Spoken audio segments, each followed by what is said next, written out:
ಜಗತ್ತಿಗೆ artificial intelligence ಕಾಲಿಟ್ಟಾಗಿದೆ. ಇನ್ನು 10 ವರ್ಷಕ್ಕೆ ನಮ್ಮ ಬುದ್ಧಿಗೆ ಯಾವ ಅರ್ಥನೂ ಇರೋದಿಲ್ಲ. ನಮ್ಮ ಮಕ್ಕಳು ಎಷ್ಟು ಇಂಟೆಲಿಜೆಂಟ್ ಅನ್ನೋದಕ್ಕೆ ಅರ್ಥನೇ ಇರೋದಿಲ್ಲ. ಯಾಕಂದರೆ ಎಲ್ಲದೂ ರೆಡಿಯಾಗಿ ಬರ್ತಾ ಇದೆ. ಇನ್ನೇನಿದ್ರೂ ಅದನ್ನು ಬಳಸೋದು ಹೇಗೆ, ನಮ್ಮ ಜೀವನವನ್ನು ಕಟ್ಕೊಳ್ಳೋದು ಹೇಗೆ ಅನ್ನೋದಕ್ಕೆ ಮಹತ್ವ. ಇಲ್ಲಿವರೆಗೂ ಹೇಳೋದು ಬೇಕಾದಷ್ಟು ಹೇಳಾಯಿತು. ಈಗ ಹೇಳೋರು ಫ್ರೀಯೇ ಸಿಗ್ತಾರೆ. ಆರ್ಟಿಫಿಷಿಯಲ್ ಇಂಟೆಲಿಜೆನ್ಸಿಂದ ನೀವು ಏನಾದ್ರು ಹುಡುಕಿ ರೆಡಿ ಮಾಡಿಕೊಡ್ತದೆ. ಇನ್ನೇನಿದ್ರೂ ಮಾಡೋರಿಗಷ್ಟೇ ಕೆಲಸ. ಯಾಕಂದರೆ ನಮ್ಮ ಮಕ್ಕಳಿಗೆ ಮಾಡೋದನ್ನೇ ಕಲಿಸಿಲ್ಲ, ನಾವು ಬರೀ ಓದೋದನ್ನೇ ಕಲಿಸ್ಕೊಂಡಿದ್ದೀವಿ.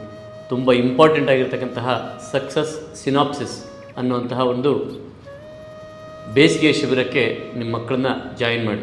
ನಿಮ್ಮ ಮನೆಯಲ್ಲೇ ಕೂತ್ಕೊಂಡು 21 ದಿನ ಕಾರ್ಯಕ್ರಮ ಭಾಗಿಯಾಗ್ಬೋದು.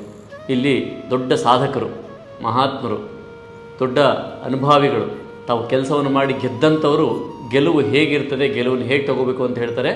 ಮಕ್ಕಳಿಗೆ ಗೆಲ್ಲೋದನ್ನು ಕಲಿಸ್ಬೇಕೆ ಹೊರತು ಅದೆಲ್ಲ ಕೌಶಲ್ಯಗಳಲ್ಲಿ ಇದೆ ಹೊರತು ಬೇರೆ ಕೇವಲ ಓದಲ್ಲೇ ಮಾರ್ಕ್ಸ್ ಕಾಡಲಿಲ್ಲ. ಎಂಟರ್ಟೈನ್ಮೆಂಟ್ಗೆ ಇರುವಂಥ ಬೇಸಿಗೆ ಶಿಬಿರ ಅಲ್ಲ ಇದು.